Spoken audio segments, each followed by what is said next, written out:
Didn't anyone ever tell you to make sure your optics are clean?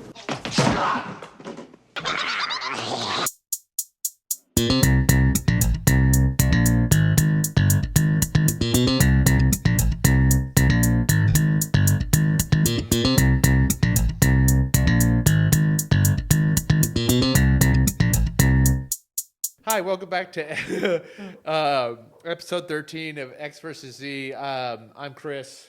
I'm Morgan. I'm X. I'm Z. And if you're watching this, we recorded this in the holidays of 2024, and we want to do some holiday movies. And Morgan, this week's movie is what? Gremlins. I love this movie. Hey, do the little theme song before we get.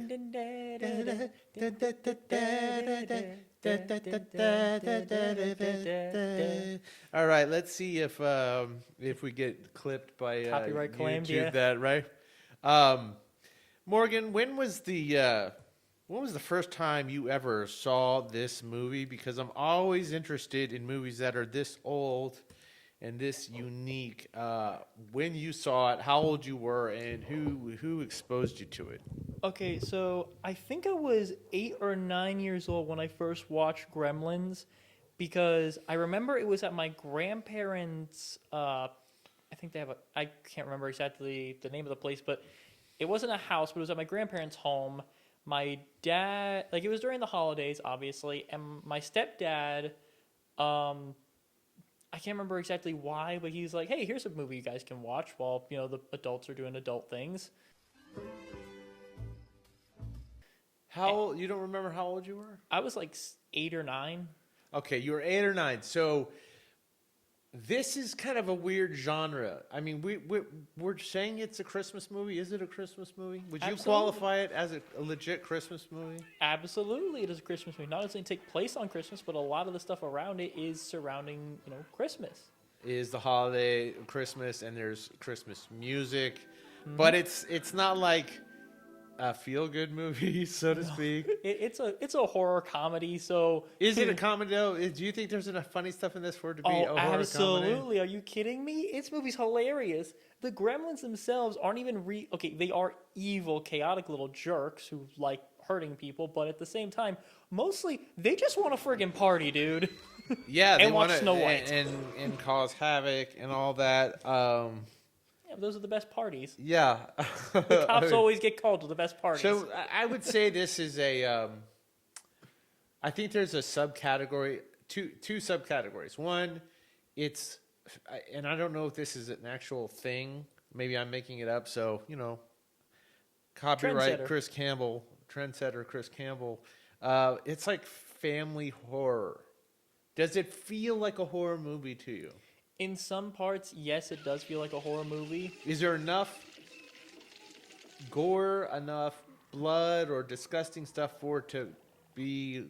Well, the thing is, there absolutely is enough gore and blood that it would be considered like a legit horror movie, except they got around it by making it so that the most brutal things you see, they don't happen to the people, they happen to the gremlins. Like most of the people. Well, I mean, they kill a few people in this. Yeah, they do, but they die off screen, or they die in ways that's like, okay, you can't really see what. No, everyone dies off screen except for the old lady, but everyone was cheering for that old bag to get it. Oh yeah, she was terrible, Mrs. Deagle, who played. I don't remember the actress's name, but don't worry, we'll insert it. Do the thing that you do so well. But she played Flo in the old Alice series. Kiss my grand! I hadn't seen this movie in like 30 years, and to me, it feels like we were talking about it. I don't know. Yeah, it takes place during Christmas. I have a little bit stricter definition of what I think qualifies as a Christmas movie. Polly Holiday. Well, it's a Polly Holiday with you, Bert. And I remember. I think I haven't seen this movie in over 30 years, bro. Wow. I mean, it's been a minute, but I saw it in the theaters, and I got real big nostalgia vibes on this. Yes. Now, I know you can't, per se, in the same way that I do, but it's one of those movies that I would say is holiday adjacent. I would find somebody who wants to call it a Christmas movie, but it so reminds me of the 1980s in so many different ways during that time, the Christmas time. But I remember feeling that I liked it but didn't love it. Oh yeah, this is definitely, to me, this is one of my favorite movies just because of how I love the Gremlins so much. They are just they're so fun. So what'd you feel when the first time you saw it? You were like, what the hell is this? It had to be when the early 2000s for you, right? It was like 2007, 2008 around there is when I saw it. But when I saw it for the first time, what I remember the most is, like I watched the movie and I was thinking up until the Gremlins showed up and they started like really wreaking havoc. I'm like, okay, this is kind of fun, a little eerie, you know, as much as my eerie is a good word for it. eerie. And then once the Gremlins showed up, like the part where I started just cackling, laughing of that's awesome was when the mom was like, "Oh, these Gremlins are in my kitchen." But instead of that's another thing I love about this movie is instead of everyone, you know, every time it's a monster movie, everyone's like running and screaming and we can't do anything, we're just getting annihilated. No, people are fighting back against these little jerks. They're fighting back, but I always find it interesting in these movies about reactions from the people, and it's like they're seeing something that they haven't seen before, and you know, for the sake of the movie, you're not going to have them run out of the room as if there was a mouse crawling on the floor, but they have to still react and respond. And I love that this movie could only probably take place in the 80s because, one, the limitations of technology, and two, the small town America. I like the idea that this is like the wreaking havoc in small town America. That's deeply satisfying. But there's some like blink and you miss it funny moments in this, and you caught a couple. Yeah, I caught the one I really remember to me is the you know, throughout the climax of the movie where the Gremlins are wreaking havoc and having their party, the dad of the movie, he is off at like an inventors convention, and there's Robbie the robot, there's the time machine from the do the time machine thing, and if you're not paying attention, the time machine's, you know, whirring up and, you know, like powering up in the background of one shot. And it cuts to, because the dad's on the phone. It cuts to the person he's talking to in the, you know, main town. Then when it cuts back, you have two people looking over where the time machine was. And they're like, where'd it go? Where'd it go? And there's like steam and smoke everywhere, like in the movie, The Time Machine. Yeah, there's lots of little touches in it that I totally missed. So to answer my own question, is it rewatchable? Absolutely. Absolutely, it's a rewatchable movie. It's really fun. I don't know if I qualify as horror, but I want to give an MVP real quick before I get to the mom, Billy's mom in this, who kills like 3 of them herself in an awesome way. They're so solid kills. There's like, what are they? Okay, so the first gremlin that she kills is like sticking his head in a juicer to like lick up the slurp or whatever's in there.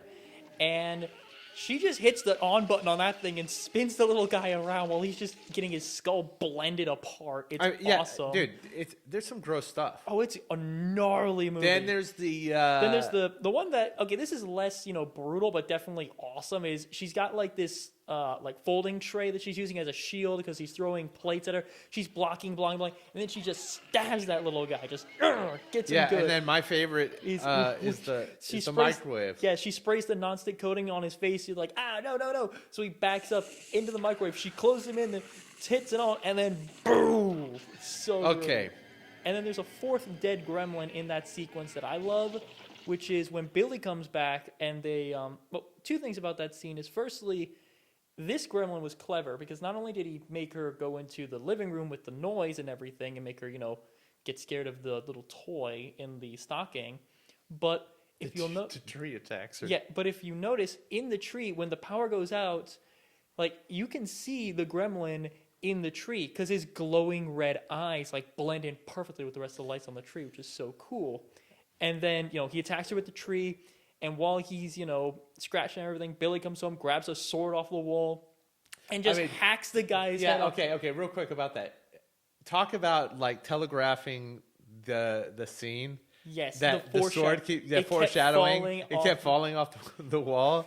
Now this, I mean, but there's one little detail I want to say that I love is when he hacks off the gremlin's head and it flies into the fireplace. fire. Yes, it starts to like scream as it's like burning, which is dark But to me, it's like, yes, you can get it, you little jerk.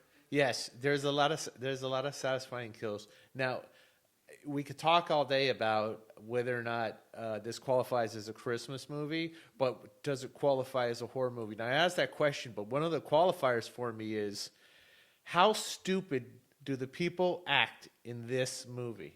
Well, Because in all a horror good few movies, of the a lot of people have to do stupid Yes. shit for all the bad things to unfold. Oh, a lot of people do plenty of stupid stuff, like the doctor. Oh or wait, like so let's go through the stupid stuff. You put the cart before the horse here. I mean, there was stupid stuff happening. I'll let you get back to the doctor, but let's start with ground zero. With what is the first stupid thing that is done in this movie? Getting the Gremlins Okay, yes, because the or gremlin. getting the Mogwai, Yeah, the Mogwai was not who supposed is to be. adorable. Who's Yes, a Gizmo. one thing, Gizmo, he is so freaking adorable. He's just like the cutest little button guy. Okay, I want to hug him. Adorable toy it was. Yes. Why have there not been more plushies? I would buy a Gizmo plushie in a heartbeat. Okay, I'll find you a Gizmo plushie. Yay. I'll have to get it for your Hanukkah bush Okay. since you don't have a Christmas tree. Hanukkah bush. Yeah. Oh, check it out. Real quick. Here, You're gonna put it underneath the menorah. quick sidebar. My mom was in the Air Force and she was a nurse and she wanted to put up a Christmas tree in the officers' quarters, but they wouldn't let her. The person who ran it was Jewish, and it was like a colonel. So my mom had to say, "Can I please put up a Christmas tree?" And the colonel, who was Jewish, said, we're not really supposed to. And she goes, well, what if I call it a Hanukkah bush? She goes, oh, and he goes, okay, you can put up a Hanukkah bush. That's awesome. But this kid, Billy, I don't, like, the actor's fine. He's totally naive. He's innocent. I think the big the first stupid thing he did was purposefully get it wet at the. The actor's name is Zach Galligan, real quick. Yes. I think that was the first time that I was like, okay, Billy's being dumb here is when he purposefully got the one wet when he took it to the scientist. He was well, I thought he was dumb way before that. Okay, but here's the thing. The paintbrush and everything, he had the Mogwai for a single day. He hadn't had time to like really change up his room and everything to fix everything and make it so it was perfect. But still, listen. It's like there's three basic rules he had to follow. Don't get the thing wet. Don't feed it after midnight, and no bright lights and sunlight will kill him. And no bright lights and sunlight. He was so reckless. It was like giving a guy a dog and him not latching the gate shut. I was irritated by him the entire movie. So I put the water thing, the paintbrush water thing on him, spilling that. He didn't even tell the damn scientist. He brought the scientist, the Mogwai, didn't tell him any of the rules. Yeah. And he immediately proceeded to put more water on him. Yeah, okay. That one where he purposely put the water, I understand that. I agree with that. Yes, he was dumb there. The doctor dude, I don't feel like he was that much of a jerk. It's just a matter of the Mogwai is so freaking cute, even when it's being a little jerk, that you feel bad for it, even though it was just a tiny little blood test. But you still feel bad for him because he's adorable. I didn't feel bad for that little shit. Well, yeah. No. But okay, we as the audience know the Mogwais that are not Gizmo are going to be little monsters. I want to talk about the reason I think this movie works is it works for a few reasons. Okay, one, I just want to say something. There's certain movies, the tone is right, but it's very atmospheric. Like there's a feeling back in the day you get during the hustle and bustle of the Christmas season or holiday season, and this movie gets like small town feel right. It has so much 80s, and I really like the fact that Joe Dante he just created the perfect atmosphere to make this happen. But where the true magic of this movie lies is in creature design. Yes. Both the design of Gizmo as a Mogwai. Yeah, the Mogwais are okay. I think both. I'm just assuming I'm knowing what you say here, but the Mogwais are the perfect, cuddly, adorable little guys. You just want to hug them. The Gremlins adorable, cute.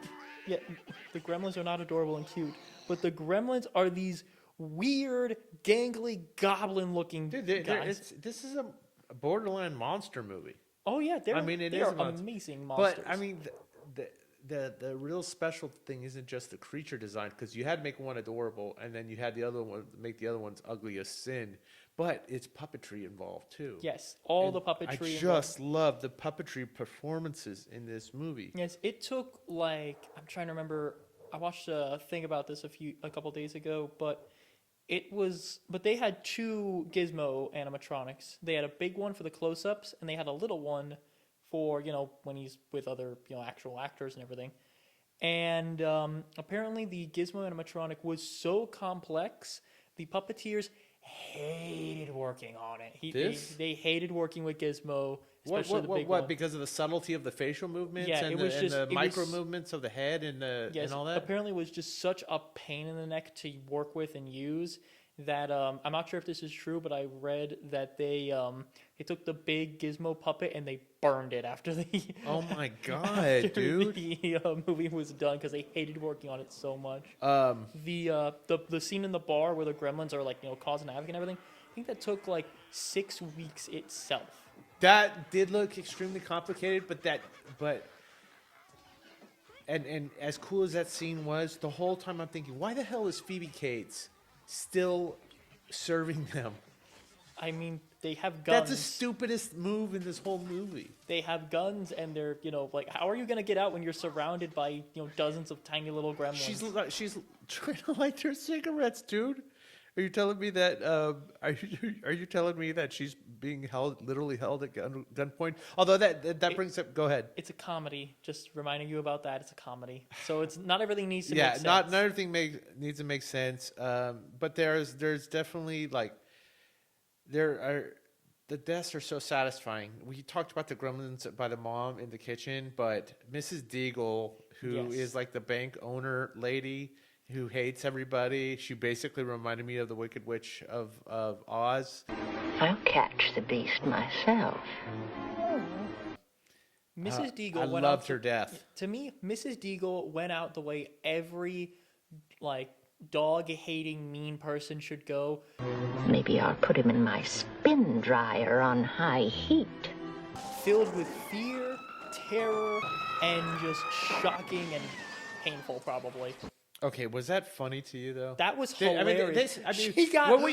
We're saying this is like a Christmas horror or Christmas comedy horror, but it just feels like a dark comedy to me, like a very dark comedy. But the thing is, I don't know sometimes whether or not I should be laughing or not, because on one moment I'm having these little giggle fits, and then the next moment Phoebe Cates is talking about her dad dying in the freaking chimney. That part was dude. Weird. It felt like what the to me that was tonal whiplash. Because that whole thing, I'm not gonna say it comes out of nowhere. It does sort of make sense, but it's weird. It's weird for the tone of the movie. But she also says, okay, there was a really dark ass line. Yes, there. I remember where the line is? Some people are opening presents. They're opening up their wrists. That'd do it all right. I'm like, whoa, Jesus, lady! I'm like, God, you're killing me. That went from 0 to 1,000 real quick. It went from 0 to 1,000. This movie goes by quick too. Yeah, it's really really quickly paced. It's one of those movies that feels like it's over before it started. Kind of but thing. I feel like that works in its advantage, because if we spent too much time without the Gremlins, we would be thinking, okay, we want more of the Gremlins. But if we spent too much time with the Gremlins, we'd feel like, okay, let's get on with this. Like, we know they're gonna die, get on with it. So, and anytime it's a comedy, a Hollywood movie, I think it's only like an hour and 40 minutes. I think. Yeah, it's not that. You got to keep it under. Part of me wonders if the old man. Why does he still have his little grandson around if he's going to be selling these little Mogwais on the side? But do you think there was part of him that wanted the old man to be take Gizmo to learn a lesson? I feel like the old man taking Gizmo wasn't him needing to learn a lesson. It was him being told, hey, you already messed up big time. I'm not risking this again. Warned you. With Mogwai comes much responsibility. But you didn't listen. Because he pretty much said that himself in the end of, your society did what you do with all nature's gifts. Do not understand. Do the rules make any sense? I mean, the rules make perfect sense. Don't give them some. Well, I mean, when you say don't feed them after midnight, though, I mean, I'm going to assume it means from midnight to dawn, do not feed them. I'm not thinking too deep into this. I'm not going to be pulling. Yeah, okay. I'm not wondering, what if you take it over to, I know, what if you I know. take it to Japan? this or is then like back to- Inception, right? It's, like, there's two, I'm not thinking too deep into the rules Do you of have a that favorite? Do you have a favorite scene or shot or moment? Honestly, as mean as it is, my favorite scene is when they drive the snowplow through the thing, and when the theme song kicks in, when it's just like crash, din din din din din. Din. That's my favorite scene because it's dark, it's mean, but at the same time, it's just these little guys are having such a great time. You can't help but smile and laugh along with them, even when they're crushing people with a I'll snowplow tell you what, or thi- killing Santa Claus. This is such a unique movie. It makes me think, one, when is a good time to show this to a little kid? You saw it when you were 6, but No, you know, that's back in the like day, people would 8 or show 9. movies to kids and not think about whether, I mean, if it was rated R, you're not going to show a little kid, you know, this kind of movie. But I think this might be like a little bit too much for little kids. But back then, there wasn't monitoring of it as much. Or Well, it's like, oh, PG put on Gremlins, you know? Wait, is it PG-13 or just No, PG? but check this out. It's PG. It's PG. But it's PG, but PG-13 exists because of this movie. Steven Spielberg realized that, because he produced it, he thought it was a really interesting story, and it was, I believe it was written by Chris Columbus. He thought we're here trying to like tiptoe between genres and trying to nail down exactly what it is. What we do know is it's incredibly unique. Like, I can't think of a movie that's come out since then that was, I mean, I can think of a couple animated movies like Monster House that is just scary enough for kids. Yeah. But this is kind of somewhere in between. It's got just enough darkness to it and enough kills and graphic nature to it, but it's also got that little bit of horror, and it's got the cute element to it, which all kids love.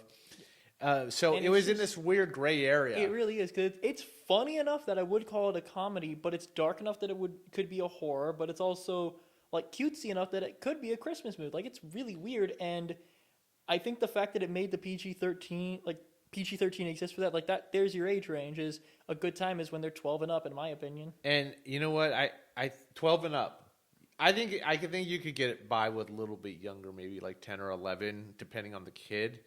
I think it's a really like, would this qualify as an introduction to horror?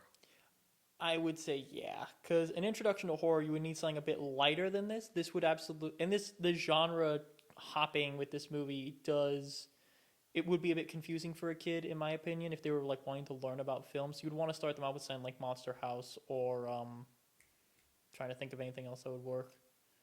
Okay, I have a nitpick, and before we go to the nitpick, by the way, I had a Gizmo, all-time Christmas toy. Those things they sold like Cabbage Patch dolls back in the day. I don't know if you know what a Cabbage Patch doll is, but I they know were what a a Cabbage thing. Patch It was doll a is. huge trend.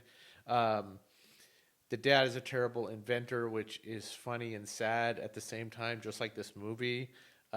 Corey Feldman's highly underrated, but there's a few shots in this that was just like, oh, that's super cool. Remember the scene in the movie theater when they're sneaking behind the thing, Yes, and and it's the like- gremlins see him, and then there's the silhouette of them crawling on the screen. Love that. I actually love the whole thing with the setting the thing on fire. But dude, the epic killing of Stripe Yes, to me was like, that was kind of like, to me it was like crossover into like legit horror because it was such a disgusting kill.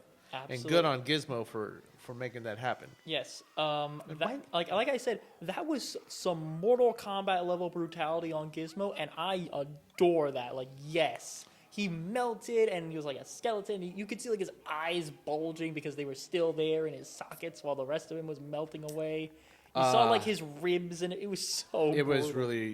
really gross, and it was an awesome death. That'd do it all right. I mean, like the way his skull like deflated at the very end, so gnarly. when was the last time you saw this movie? I think it's been a good few years. I think I've watched it. More than 10?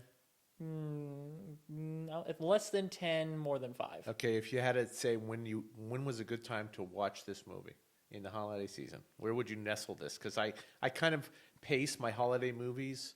I would say this is probably a movie that you would start when you're, hopping between Halloween and November. If you liked celebrating Christmas early, but you were not quite over the Halloween. Yes, then Yeah. Gremlins is a perfect. It's place a to good watch double feature. I haven't seen Gremlins.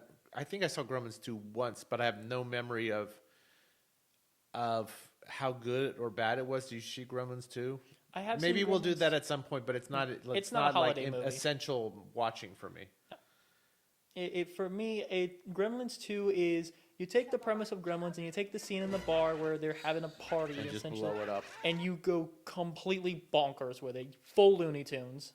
Okay, I would totally do this as a double feature with Nightmare Before Christmas. Absolutely. I definitely, if you're an early holiday celebrator, if you day want, day after Halloween, maybe. yeah, if you days want to celebrate Christmas a bit early, but you're not yet ready to give up on the sort of darkness of Halloween, Gremlins. Shout out to Corey Feldman in this. He was actually pretty good, little buddy there. And I really like the music. I love the music in this. Yes, that theme song is, in my opinion, the theme song for Gremlins is perfect for the type of movie it is because it is the perfect blend of sort of creepy eeriness. But this is the type of thing that you would throw on at a Halloween party and people would just start jamming to because it's. You really think people are gonna jam to that? I listen. I would. It's Gremlins. You would definitely. There's a lot of little musical cues in it that I like, but the best little thing that goes unrecognized because of the iconic theme song is the little song by Gizmo. He goes. Yes. Yes, I love listening. I to still Gizmo. love Gizmo. Keep him away from water. Keep him away from food after midnight. And what's the third one? Keep them away from sunlight and Keep bright them away from sunlight. Do you have anything else to wrap up before we close out this chapter of episode 13 of Gremlins? No, not really. I love this movie, and honestly, if I had someone to watch it with, I would absolutely watch this movie every year around Christmas time. I definitely want to show this to my niece this year. I think she's ready for it. She's 13, and she's cool as hell. And hey, everybody, we hope you have a happy holidays, Merry Christmas, Happy Hanukkah, Yes, happy Kwanzaa, happy whatever it is you celebrate. Just have a happy time. Happy 420. You're a few months too early for that. A few months to it. It's not. It's like, what is it? It's not even time of day for that. It's like 1:47. Yeah. Okay, guys, we love having you join us. Like, subscribe, do all that stuff. What's your favorite? I don't think holiday movie. What favorite holiday movie? What's your favorite comedy? Dark Yes. What's holiday your favorite movie? dark comedy? Yeah. And if you have a favorite comedic kill in a dark comedy, please put that in the comments too. Until then, we'll see you next time on X versus Z. Later. Laters. Bye.